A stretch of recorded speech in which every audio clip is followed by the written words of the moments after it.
Assalamualaikum warahmatullahi wabarakatuh. Kembali lagi kita di acara program Jaksa Menyapa bekerja sama dengan CSM TV Sambas. Dan kali ini Jaksa Menyapa mengambil tema peran kejaksaan dalam menangani kebakaran hutan dan lahan di Kabupaten Sambas. Dan untuk membahas persoalan ini kami mendatangkan tamu yakni Adam Putrayansah. Ya.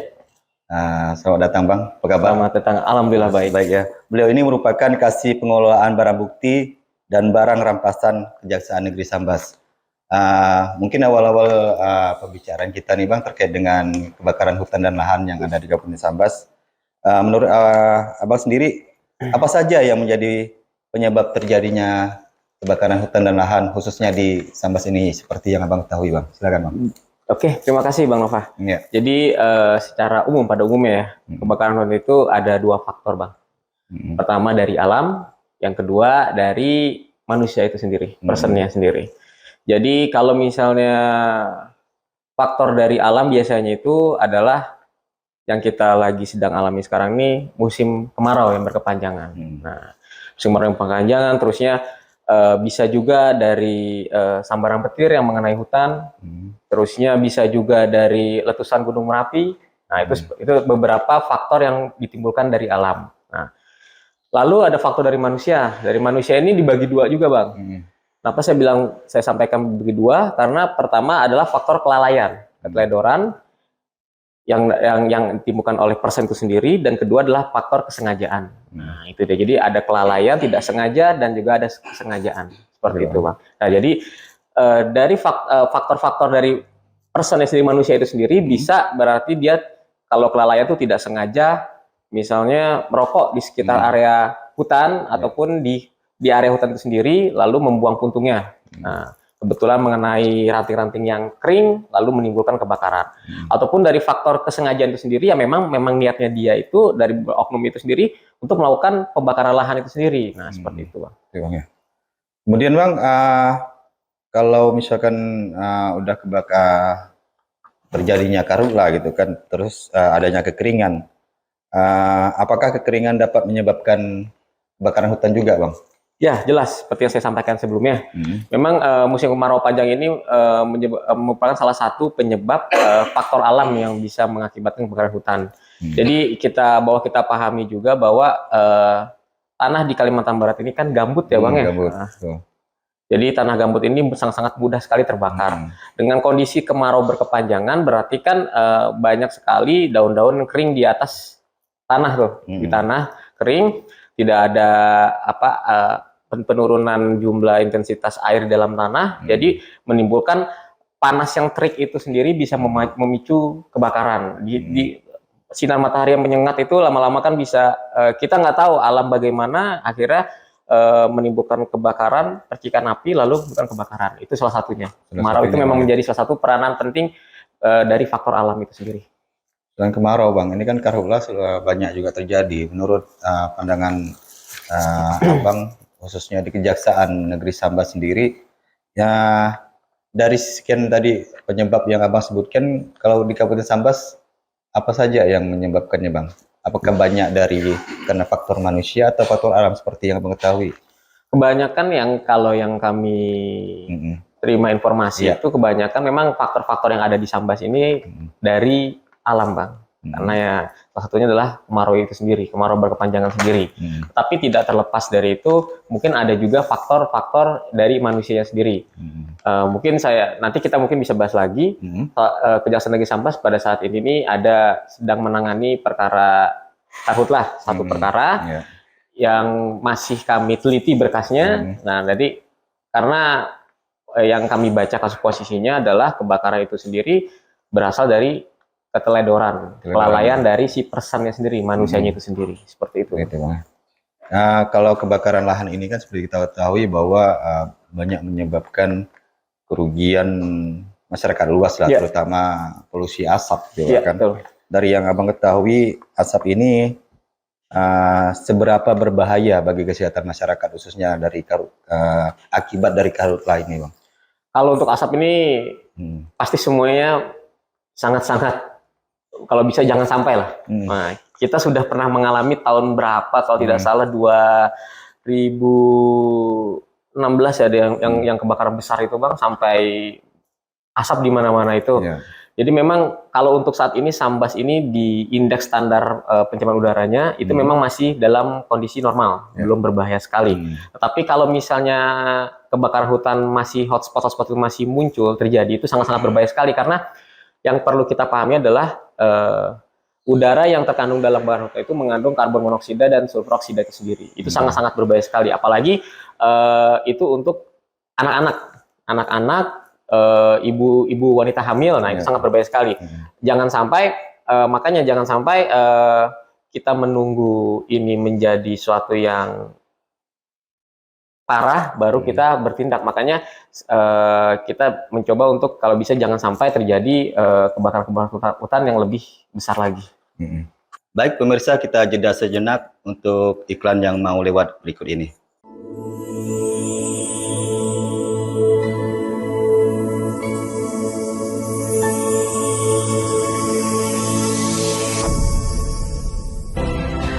Calon Adiaksa Muda dimanapun kalian berada, udah tahu informasi terbaru belum? Kejaksaan Agung Republik Indonesia akan segera membuka pendaftaran untuk seleksi calon pegawai negeri sipil tahun anggaran 2023 untuk kualifikasi pendidikan, SMA, D3, dan S1 Ilmu Hukum. Untuk informasi lebih lanjut, kalian bisa langsung follow Instagram @kejaksaan.ri juga @biropek-kejaksaan. Aku tunggu kalian untuk bergabung menjadi Insan Adiaksa. Terkait dengan masyarakat, ya. Upaya apa yang dilakukan oleh masyarakat terhadap hutan yang mengalami pengundulan? Karena kan kita ketahui bahwa masyarakat kita kan mungkin banyak yang berprofesinya berkebun, atau apa segala macamnya. Jadi sangat rentan dalam membakar lahan dan juga berdampak pada pengundulan hutan. Nah, menurut pandangan Abang terkait dengan ini seperti apa, Bang? Silakan, Bang. Ya. Jadi sebenarnya simpel sih Bang, kalau untuk mengatakan bagaimana para masyarakat itu terhadap kebakaran hutan. Sebenarnya tidak hanya untuk kebakaran hutan, tapi juga untuk menangani polusi udara, polusi global. Jadi mungkin masyarakat bisa melakukan penanaman kembali terhadap pohon-pohon yang ditebang oleh mereka.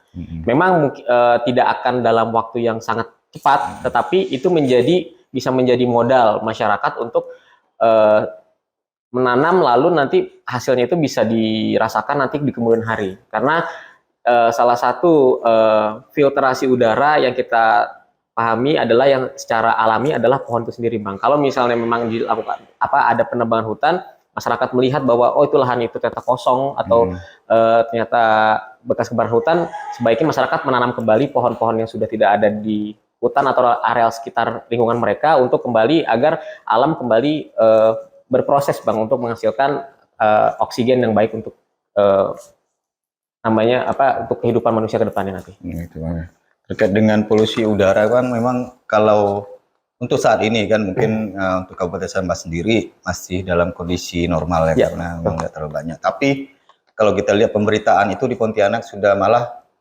sangat parah gitu kan. Malah kemarin wali kota udah menerapkan untuk meliburkan anak-anak sekolah gitu, walaupun hanya sempat beberapa hari ya, kemudian hujan gitu kan. Kalau menurut Abang sendiri dari Kejaksaan Negeri Sambas terkait dengan polusi ini, apakah untuk Kabupaten Sambas kondisinya sudah normal? Maksudnya apakah polusi kita nih normal atau memang perlu ada tindakan lain gitu, terutama dari pemerintah daerah atau dari pihak lain yang mengeluarkan kebijakan terkait dengan polusi ini, Bang? Menurut Abang seperti apa, Bang? Jadi kalau untuk polusi atau keadaan udara di Sambas ini, sampai saat ini sih mungkin kita masih fine-fine aja, Bang. Kita informasi yang diperoleh kan juga masih dalam kondisi memang normal. Tetapi bukan berarti kita mengatakan bahwa kondisi normal ini kita lalai. Kita tetap waspada, karena yang kita pahami adalah kebakaran hutan itu bisa saja terjadi sewaktu-waktu. Nah, itu ya. Karena faktor alam dan faktor manusia. Yang kita khawatirkan adalah Oke, sekarang kemarau berkepanjangan sudah diikuti dengan hujan beberapa hari ini di Iya, Sambas. betul. Tapi yang kita khawatirkan adalah ada beberapa memang person-person oknum-oknum yang melakukan pembakaran hutan secara sengaja. Nah, tapi kita juga harus waspada juga, masyarakatnya juga. Jangan sampai kelalaian juga menyebabkan kebakaran hutan. Mungkin memang niatnya baik, membakar sampah dan sebagainya, hanya untuk keperluan saja di titik yang sudah ditentukan. Tapi dia harus bisa melihat di sekitarnya ini nih, kalau dia membakar sampah, emang niatnya baik, apakah nanti akan bisa menyebar kebakarannya atau dampaknya bisa mengenai lahan tetangganya dan sebagainya, ataupun langsung ke dalam kehutanan seperti itu. Jadi memang harus benar-benar dengan kondisi udara yang masih dianggap baik, kita tetap sama-sama semua warga Sambas itu menjaga untuk agar tetap ke depannya tetap kondusif kondisi udara di Sambas ini. Terus terkait dengan karhutlah Bang, peran kejaksaan sendiri dalam mencegah karhutlah khusus Kabupaten Sambas ini sejauh mana Bang? Peran kejaksaan ini, kejaksaan pastinya itu mempunyai peran dalam bidang penuntutan Bang terhadap kebakaran hutan ini. Jadi memang kami seperti saya sampaikan sebelumnya, kami sedang menangani satu perkara pembakaran lahan. Jadi pembakaran lahan, kami masih teliti berkasnya ini karena berbicara dengan terkait pembakaran lahan atau pembakaran hutan ini ada 4 undang-undang yang mengaturnya Bang. Ada KUHP, ada undang-undang tentang kehutanan, ada undang-undang tentang lingkungan hidup, dan undang-undang perkebunan. Jadi memang banyak aturan-aturan yang mengatur tentang kebakaran hutan atau kebakaran lahan ini sendiri. Makanya kami di kejaksaan tetap aktif dalam hal di bidang intelijen dalam hal untuk mendapat informasi. Kami juga melaporkan ke stakeholder kalau misalnya kan memang fokus penanganan hutan ini kan terkadang ada di BPBD dan juga kita lihat mungkin pihak kepolisian, tapi kita sebagai warga masyarakat juga harus memberikan informasi. Kalau misalnya kita mengetahui titik api ada di mana, kita segera melaporkan, karena kenapa? Laporan kita sangat berharga untuk mencegah sebelum terjadinya kebakaran yang lebih besar lagi. Seperti itu. Baik pemirsa, kita jeda sejenak untuk iklan yang mau lewat berikut ini.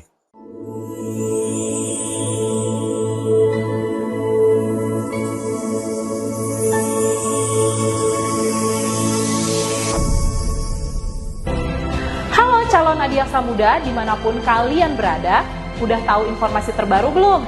Kejaksaan Agung Republik Indonesia akan segera membuka pendaftaran untuk seleksi calon pegawai negeri sipil tahun anggaran 2023 untuk kualifikasi pendidikan, SMA, D3, dan S1 Ilmu Hukum. Untuk informasi lebih lanjut, kalian bisa langsung follow Instagram @kejaksaan.ri juga @biropek kejaksaan. Aku tunggu kalian untuk bergabung menjadi Insan Adiaksa. Menindaklanjuti dari penjelasan yang Abang sampaikan tadi, artinya apakah pelaku pembakaran lahan ini dapat dipidanakan Bang? Dapat Bang, pasti dapat. Seperti yang saya sampaikan di 4 aturan perundang-undangan tadi yang saya sebutkan itu, ancaman hukuman paling besar itu bisa sampai 15 tahun Bang, dan juga denda yang paling besar adalah 15 miliar. Nah, jadi kalau misalnya Abang menanyakan itu bagaimana untuk menilainya Pak, ini yang dikenakan 15 tahun atau mengenai 10 tahun, kita melihat dulu bagaimana kasus posisinya, bagaimana kronologis kejadiannya, lalu kita nanti sesuaikan dengan pasal yang sesuai dengan perbuatan dia. Karena kita berbicara tentang suatu perkara itu, kita tidak berbicara langsung menjudge ini 15 tahun, ini 10 tahun, ini 15 miliar, tapi kita melihat kasus posisinya bagaimana, kasus posisi seperti apa, case-nya bagaimana. Baru kita nanti kita teliti, kita kenakan kepada yang bersangkutan. Tapi yang bisa dipastikan adalah bahwa pembakaran lahan atau pembakaran hutan yang dilakukan dengan sengaja atau atas dasar kelalaian itu bisa dipidana, Bang. Seperti itu. Jadi untuk selama ini, untuk Kejaksaan Negeri Sambas ini terkait dengan karhutlah sudah berapa banyak? Selain dari yang tadi Abang sampaikan kan ada satu kasus. Kalau sebelum-sebelumnya itu apakah memang sudah pernah menangani kasus-kasus karhutlah Bang? Sudah, informasi yang saya dapatkan sudah tahun lalu sudah ada Bang, karena posisinya saya ini juga baru nih, makanya baru 3 bulan nih. Jadi memang informasi dari kawan-kawan memang tahun lalu juga Kejaksaan Negeri Sambas ada menangani tentang karhutla. Nah, kebetulan tahun ini sudah ada lagi juga dalam satu perkara ini yang masih dalam tahap kita teliti berkas perkaranya seperti itu. Kalau untuk yang baru ini apakah kasusnya sudah sampai mana gitu Bang? Terus kalau bisa gitu kan terjadinya itu di mana anunya? Kasus karhulanya kecamatan lah gitu. Nggak juga harus spesifikasi dengan kalau spesifik ini kan kita nggak bisa menentukan. Iya betul lah. Jadi memang kasus ini nih masih dalam tahap penelitian berkas perkara, masih tahap 1, masih kami pelajari berkasnya. Yang pasti ini kebakaran hutan ini nih terjadi karena kelalaian dari si person itu sendiri. Nah itulah. Dan juga yang harus dipahami adalah bahwa tindak pidana kebakaran hutan ini tidak hanya bisa mengenai pelaku secara pribadi, person, tapi juga bisa terhadap badan usaha. Makanya badan usaha juga bisa. Makanya undang-undang ini sudah mengatur, makanya kita harus berhati-hati kalau memang kita dirasakan ada yang melakukan tindak pidana bakar hutan atau bakar lahan, itu baik itu person ataupun ternyata corporate, itu silakan bisa laporkan kepada pihak yang berwajib untuk diproses lebih lanjut. Karena peran serta masyarakat ini memiliki peranan penting dalam jalannya suatu kehidupan masyarakat yang lebih baik. Baik pemirsa, kita jeda sejenak untuk iklan yang mau lewat berikut ini.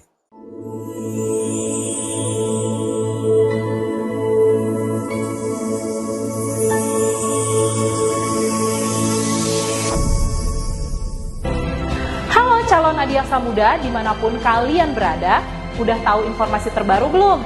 Kejaksaan Agung Republik Indonesia akan segera membuka pendaftaran untuk seleksi calon pegawai negeri sipil tahun anggaran 2023 untuk kualifikasi pendidikan, SMA, D3, dan S1 Ilmu Hukum. Untuk informasi lebih lanjut, kalian bisa langsung follow Instagram @kejaksaan.ri juga @biropekkejaksaan. Aku tunggu kalian untuk bergabung menjadi insan adiaksa. Terkait dengan kasus yang tadi baru disampaikan Bang, apakah itu berdasarkan laporan masyarakat atau memang dari pihak kejaksaan sendiri yang mendapat informasi terkait dengan kasus yang baru saja ditangani ini? Jadi kalau untuk kebakaran hutan itu domainnya itu memang domain kepolisian Bang. Jadi memang kami di Kejaksaan menerima SPDP, surat pemberitahuan dimulai penyidikan terkait adanya tindak pidana pembakaran lahan atau kebakaran hutan. Jadi memang dari masyarakat itu melaporkan kepada pihak kepolisian. Jadi kepolisian mengirimkan informasi kepada kami melalui SPDP. Nanti setelah berkasnya sampai ke kami teliti berkas perkaranya.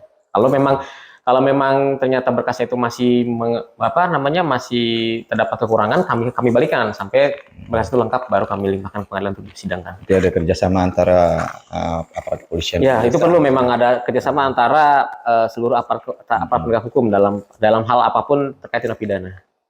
Terus Bang, ini kan karhutla ini setiap tahun terjadi gitu kan. Setiap tahun terjadi dan memang tadi seperti Abang bilang perlu adanya kerjasama gitu kan.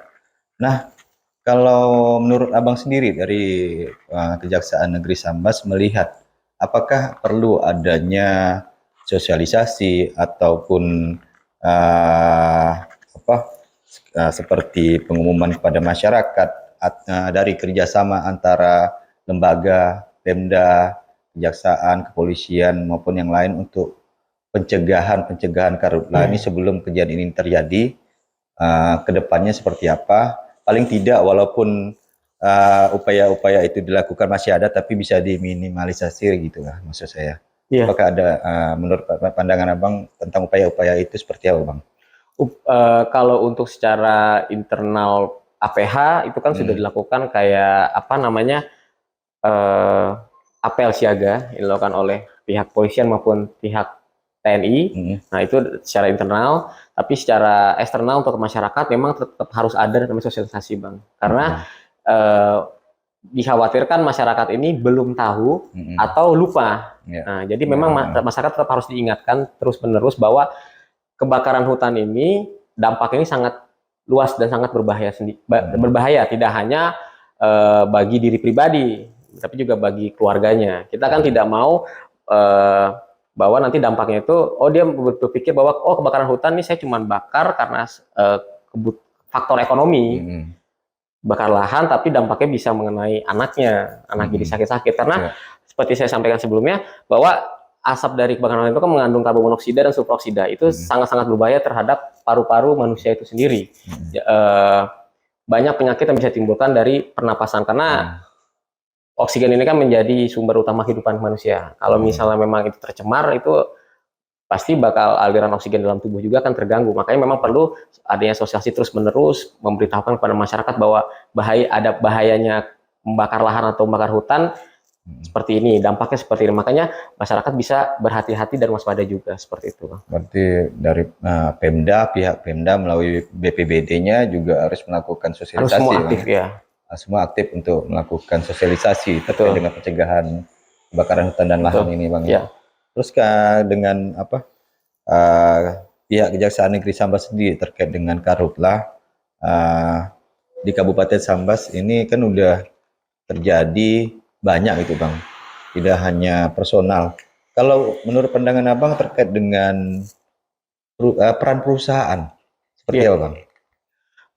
Kalau terkait peran perusahaan kan pada dasarnya kan perusahaan itu kan pasti membutuhkan lahan untuk melakukan kegiatan produksi dan sebagainya, kegiatan usahanya.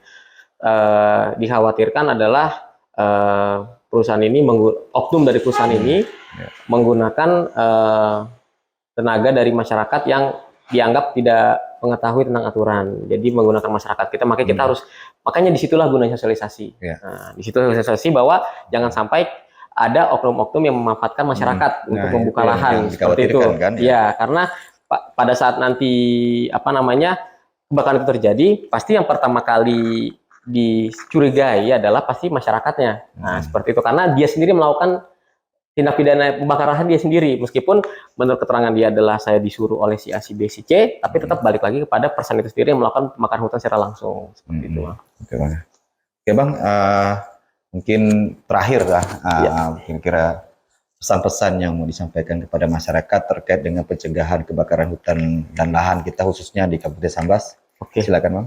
Jadi kami dari Kejaksaan Negeri Sambas mungkin menghimbau kepada masyarakat untuk berhati-hati dalam melakukan aktivitas kegiatan sehari-hari seperti mungkin membakar sampah ataupun seperti apa terkait pembakaran. Karena kalau ingin misalnya membakar sampah dan sebagainya, itu harus melihat dulu apakah ini akan berdampak luas kepada masyarakat atau kepada diri sendiri. Jadi harus hati-hati, harus tetap waspada, dan juga kalau misalnya memang ada terjadi kebakaran hutan atau ditemukan titik api, segera laporkan kepada pihak yang berwajib, bisa BNPB, BPBD, ataupun pihak kepolisian agar segera ditangani. Dan juga masyarakat harus bahu-membahu untuk menjaga lingkungannya masing-masing. Seperti itu. Oke. Terima kasih, Bang, atas waktunya. Baik pemirsa CSM TV dimanapun Anda berada, demikian bincang-bincang kita bersama Bang Adam ya. Bang Adam dalam program Jaksa Menyapa bekerja sama dengan CSM TV Sambas, dan semoga program ini bisa bermanfaat dan menjadi inspirasi kita semua. Dan jangan lupa saksikan juga program-program CSM TV, TV-nya Orang Sambas. Assalamualaikum warahmatullahi wabarakatuh. Waalaikumsalam.